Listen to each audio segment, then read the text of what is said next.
Hello, good morning student. मैं बीवी यादव, आपका बायो टीचर। बच्चों, कल हमने आपको पढ़ाया था वायु प्रदूषण के बारे में, वायु और वायु प्रदूषण के बारे में। और आज पढ़ाएंगे आपको जल तथा जल प्रदूषण के बारे में। पहले हम जल को जानें कि जल का सूत्र, आप रासायनिक सूत्र जानते हैं, H2O होता है। यानी जल में हाइड्रोजन के 2 परमाणु और ऑक्सीजन का 1 परमाणु मिलकर के जल का एक अणु बनाता है। और जल पृथ्वी की सतह के सबसे बड़े भाग पर उपस्थित होता है और भूमिगत भी होता है। जल की कुछ मात्रा जलवाष्प के रूप में वायुमंडल में भी पाई जाती है। और पृथ्वी पर अधिकतर जो जल होता है वह सागरों में होता है, महासागरों में, या समुद्र और महासागरों में होता है। और समुद्र तथा महासागरों का जो जल होता है वह खारा होता है, वह जीव जंतुओं के पीने योग्य नहीं होता है, क्योंकि उसमें नमक की मात्रा अधिक होती है और उस नमक की अधिक मात्रा को जीवों का शरीर सहन नहीं कर पाता है। तो जो हमारा शुद्ध जल सबसे होता है वह जमी हुई बर्फ, जो ध्रुवों पर जमी हुई बर्फ होती है, वहाँ का जो पानी होता है वही सबसे शुद्ध होता है। इसके अतिरिक्त नदियों, तालाबों और झीलों का जल भी शुद्ध होता है। लेकिन अब ये है कि अलग अलग स्थानों पर, अपने ही देश में देख लीजिए, अलग अलग जगहों पर पानी का जो लेवल होता है, वाटर लेवल जमीन के अंदर, वह अलग अलग होता है। अब कहीं पर गर्मी पड़ने लगती है तो पानी नीचे जो है, जमीन के नीचे पानी की जो सतह है वह बहुत नीचे चली जाती है। हैंड पाइप पानी छोड़ देता है या ट्यूबवेल से पानी नहीं निकल पाता है, तो वहाँ पर बड़ी कठिनाई होती है पानी के लिए। और कहीं कहीं पर जल की सतह जो होती है या ग्राउंड लेवल जो वाटर का होता है वह बहुत ऊपर होता है, तो वहाँ गर्मी के महीनों में भी हैंडपंप से पानी को निकाला जा सकता है। अब ये जहाँ पर गांव हैं, जहाँ पर वाटर सप्लाई की व्यवस्था नहीं है और हैंड पाइप भी पानी छोड़ देता है, तो लोग दूर दूर से जा कर के झरनों से वो पानी को ले आते हैं अपने पीने के लिए। और पानी जो होता है वह हमारे शरीर के लिए बहुत ही उपयोगी होता है। तो इसीलिए जल को कहते हैं जल ही जीवन है, यानी जल के बिना जीवन नहीं होता है। तो हमारे शरीर की जो कोशिकाएं होती हैं, उन कोशिकाओं में जो सभी क्रियाएं होती हैं वे जल में घुले हुए पदार्थों से ही होती हैं। हमारे शरीर में जो रुधिर का परिवहन होता है वह भी कैसा होता है, घुलनशील है, घुली हुई अवस्था में है, उसमें भी पानी पाया जाता है। और हमारे जो भोज्य पदार्थ हैं जो पचने के बाद अवशोषित होते हैं और फिर वह जो है रुधिर के द्वारा, यानी घुली हुई अवस्था में ही शरीर के एक भाग से दूसरे भागों में पहुंचाए जाते हैं।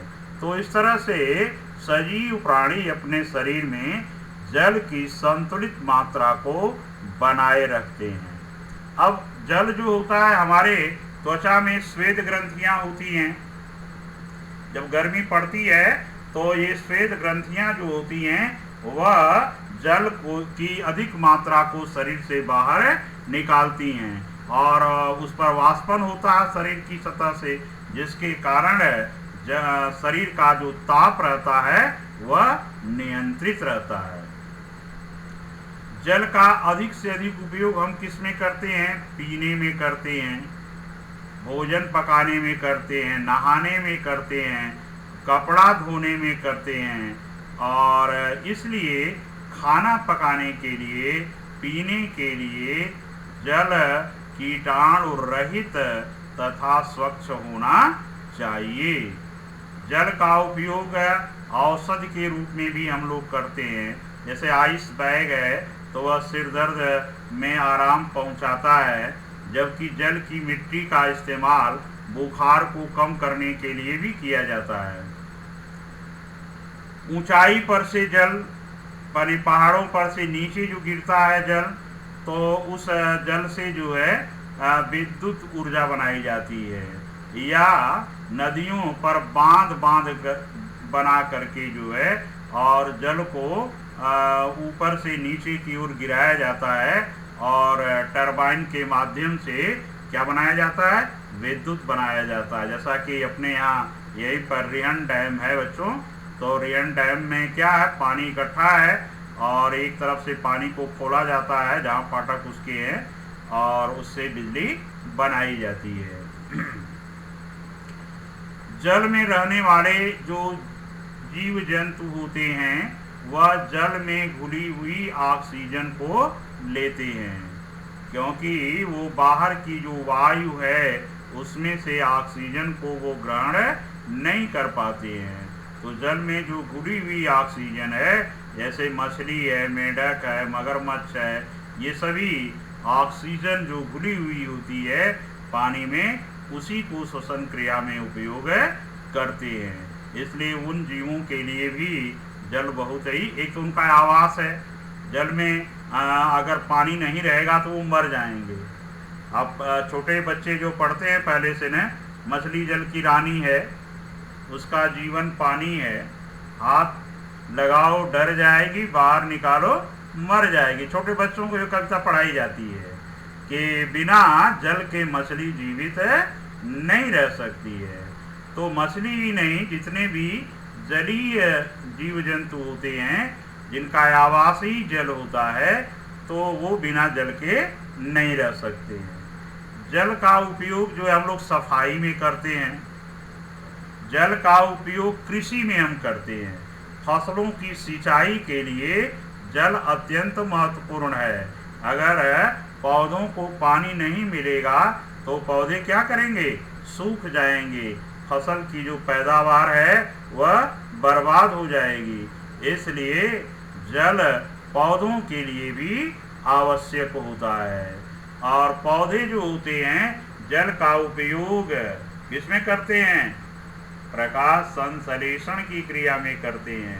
भाई भोजन बनाने की क्रिया में पौधे जल का उपयोग करते हैं, क्योंकि जल और कार्बन डाइऑक्साइड से ही पौधे जो है अपना कार्बनिक भोज्य पदार्थ ग्लूकोज बनाते हैं।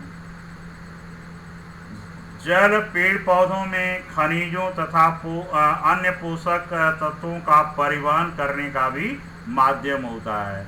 यानी जड़ें जो जमीन के अंदर से खनिज लवण का अवशोषण करती हैं, तो वे खनिज लवण उस पानी में घुलनशील रूप में रहते हैं, जिससे पानी के साथ वो भी अवशोषित कर लिए जाते हैं। और जल जो है पौधों के अंकुरण के लिए, पौधों का जो बीज होता है, बीज को जब तक नमी नहीं मिलेगी तब तक वह अंकुरित नहीं होगा। अर्थात बीजों के अंकुरण के लिए जल आवश्यक होता है तथा पौधों की वृद्धि के लिए भी जल आवश्यक होता है। तो ये है कि जल का क्या उपयोग होता है। अब है जल प्रदूषण। जल सभी जीवधारियों के जीवन के लिए आवश्यक होता है। इस जल में अकार्बनिक, कार्बनिक पदार्थ, गैसें तथा अनेक खनिज लवण उपस्थित होते हैं और ये सभी एक निश्चित अनुपात में रहते हैं। जल में उपस्थित इन पदार्थों का अनुपात यदि आवश्यकता से अधिक हो जाए या कम हो जाए तो वह जल प्रदूषित जल कहलाता है। यानी जल के अंदर जो अकार्बनिक, कार्बनिक पदार्थ, गैसें तथा खनिज लवण एक निश्चित अनुपात में पाए जाते हैं, किसी भी प्रक्रिया द्वारा यदि इन पदार्थों का जो अनुपात है वह बिगड़ जाए, यानी अनुपात बढ़ जाए या अनुपात कम हो जाए, तो वह जल प्रदूषण कहलाता है। या हम कहें जल में अवांछनीय पदार्थों का मिलना ही जल प्रदूषण कहलाता है। क्योंकि जब जल प्रदूषित हो जाएगा तो हमारे जनजीवन पर उसका बुरा प्रभाव पड़ता है, उससे बहुत सारी बीमारियां होने लगती हैं। अब जल प्रदूषण के कारण या स्रोत क्या है? नहीं, जल प्रदूषण के कारण क्या है, स्रोत नहीं, कारण। स्रोत तो मैंने बता दिया कैसे जल प्रदूषित हो जाता है।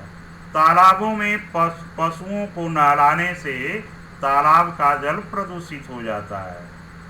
और नदी या तालाब के जल में जब हम साबुन से कपड़े धोते हैं, बर्तन धोते हैं, नहाते हैं, तो इसके कारण यह जल क्या हो जाता है? प्रदूषित हो जाता है। नदियों का, नालियों का, हाँ, हमारे घरों के अंदर से जो नालियां निकलती हैं या वाहित मलमूत्र पदार्थ निकलता है, तो वो सभी कचरा जो है आकर के नदियों के जल में मिलता है, जिसके कारण जल प्रदूषित हो जाता है। कुछ हमारे शैवाल हैं और विषाणु हैं, ये भी पनप करके जल को प्रदूषित करते हैं। फैक्ट्रियों या कंपनियों का जो वाहित ये प्रदूषित पदार्थ होता है या खराब पदार्थ होता है, कूड़ा कचरा होता है, वह बह करके नालियों के माध्यम से नदियों के जल में आता है और नदियों का जल प्रदूषित हो जाता है। चाहे वह कोई भी कारखाना हो, चाहे वह उर्वरक का कारखाना है, कपड़े का कारखाना है, चमड़े का कारखाना है, या विभिन्न धातुओं के जो कारखाने हैं जहाँ पर धातुओं का शोधन होता है, तो उनके भी कूड़े कचड़े जो है नदियों के जल में मिलाए जाते हैं, जिससे नदियों का जल प्रदूषित हो जाता है। खेतों की पैदावार बढ़ाने के लिए, यानी फसलों की पैदावार बढ़ाने के लिए खेतों में हम रासायनिक उर्वरकों का अधिक से अधिक प्रयोग करते हैं, और ये रासायनिक उर्वरक पानी में घुल करके और बहते पानी के साथ फिर नदियों में जा करके मिल जाते हैं।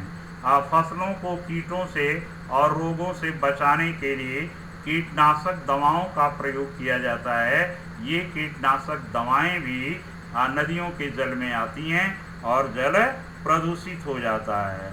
जैसे हम DDT या एल्ड्रिन का प्रयोग करते हैं मच्छरों को मारने के लिए भी, तो ये सभी जो है पानी में आकर के मिलता है और जल को क्या करता है? प्रदूषित कर देता है।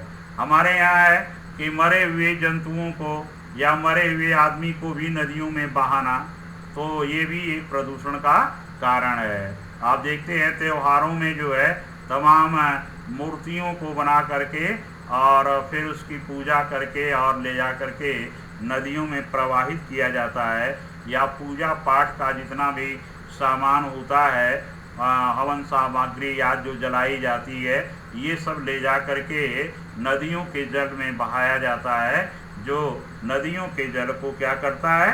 प्रदूषित करता है। तो हमारी कुछ धार्मिक मान्यताएं भी इस प्रकार की हैं जो जल प्रदूषण का कारण है। फिर संश्लेषित रसायनों को जल में मिलाया जाता है, तो ये भी एक कारण है। और मैंने पहले ही बता दिया था कि तमाम कल कारखाने, चाहे कागज़ का, कपड़े का, चमड़े का है, तो उनके भी जो हानिकारक पदार्थ हैं वे नदियों के जल में आते हैं और जल प्रदूषित हो जाता है। तो जब जल प्रदूषित हो जाता है तो उसका बुरा प्रभाव क्या पड़ता है? तो इस जल से सिंचाई करने पर जो खेत की उर्वरक क्षमता होती है वह ख़त्म हो जाती है। लोग कहते हैं खेत ऊसर हो गया, यानी कि उसकी पैदावार की जो क्षमता है वह कम हो जाती है, बंजर हो जाती है ज़मीन जो है। और मनुष्यों में प्रदूषित जल से होने वाली बीमारी है हैजा, टाइफाइड, आंत्ररोग, पीलिया। फ्लोराइड द्वारा प्रदूषित जल से फ्लोरोसिस रोग होता है, जिससे हड्डियां और दांत जो होते हैं वो कमज़ोर हो जाते हैं। विषाण एवं जीवाणु युक्त रक्त विषाणु एवं जीवाणु युक्त प्रदूषित पानी का उपयोग करने से पशुओं में भी बीमारी हो जाती है। पारा है, सीसा है, इसके यौगिक जल में मिलते हैं और उसे पेड़ पौधों के माध्यम से मछलियों के शरीर में जाते हैं और इन मछलियों को जो मनुष्य खाता है और उसमें रोग होता है जिससे नेत्र और मस्तिष्क उसके प्रभावित हो जाते हैं। जलीय जीव जो होते हैं प्रदूषण के कारण नष्ट हो जाते हैं। पेट्रोलियम पदार्थ माने तमाम जो पानी वाली शिप हैं, जहाजें हैं और उनका जो तेल है, कचरा है, वह समुद्र में गिराया जाता है जिससे जो पेट्रोलियम पदार्थ या पेट्रोल है वह जल की सतह पर तैरता है एक लेयर के रूप में, जिससे जीवों को श्वसन के लिए ऑक्सीजन नहीं मिल पाती है और वो मछलियाँ क्या होती हैं, मरने लगती हैं। जल में घुली हुई ऑक्सीजन का ही उपयोग जल में पाए जाने वाले जीव जंतु करते हैं और यदि ये रासायनिक पदार्थ जो विषाक्त हैं ये जल में मिलाए जाते हैं तो जल के अंदर ऑक्सीजन की कमी हो जाती है जिसके कारण जीव जंतु मरने लगते हैं। जलीय जीव जिस जलाशय में निवास करते हैं वहाँ का जो विशिष्ट तापमान है उनके लिए अनुकूलित होता है और यदि किसी भी कारण से वह तापमान प्रभावित होता है तो जीवों के जो प्रजनन क्रिया होती है वह भी प्रभावित हो जाती है और उनके अंडे, लार्वा और बच्चे आदि परिवर्तन के प्रति संवेदनशील होते हैं। जैसा ही कोई बाह्य परिवर्तन होता है उनके भी नष्ट होने की संभावना रहती है। कैसे इसका बचाव किया जा सकता है? तो घरों से निकलने वाला जो पानी है, कूड़ा कचरा, वह नदियों में न मिलने दिया जाए। तेलीय पदार्थों को जल में न डाला जाए। जल में पशुओं को न स्नान कराया जाए। मरे हुए जीव जंतुओं को नदियों में न फेंका जाए। कूड़ा करकट न डाला जाए और जल को शुद्ध करने के लिए इसमें शैवाल था पानी के पौधों का प्रयोग करना चाहिए और समय समय पर जलाशयों की सफाई करते रहने चाहिए। और जिन तालाबों का पानी पशुओं द्वारा पीने में प्रयुक्त होता है उसमें कपड़े आदि धोना नहीं चाहिए। तो इस तरह से हम जल को प्रदूषित होने से बचा सकते हैं। भाई कंपनी का है कूड़ा कचरा या शहर का वो नदियों के जल में जाके गिर रहा है तो गिरने के पहले ही जब उसके शोधन की प्रक्रिया अपनानी चाहिए। वहाँ पर वो प्लांट बैठाए जाते हैं जिससे पानी को शुद्ध करके नदियों में जाने दिया जाता है और जो अपशिष्ट पदार्थ होता है उसे निकाल करके उसकी खाद बनाई जाती है जो फिर फसलों में डाल दी जाती है। तो इस तरह से अच्छा हमारी कुछ धार्मिक प्रवृत्ति भी है कि नहीं, हम सारी चीज़ जो भी पूजा पाठ का होगा वह हम गंगा में ले आकर के बहाएंगे, यानी गंगा को प्रदूषित करने का कार्य हम अपने धार्मिक आस्था के कारण भी करते हैं।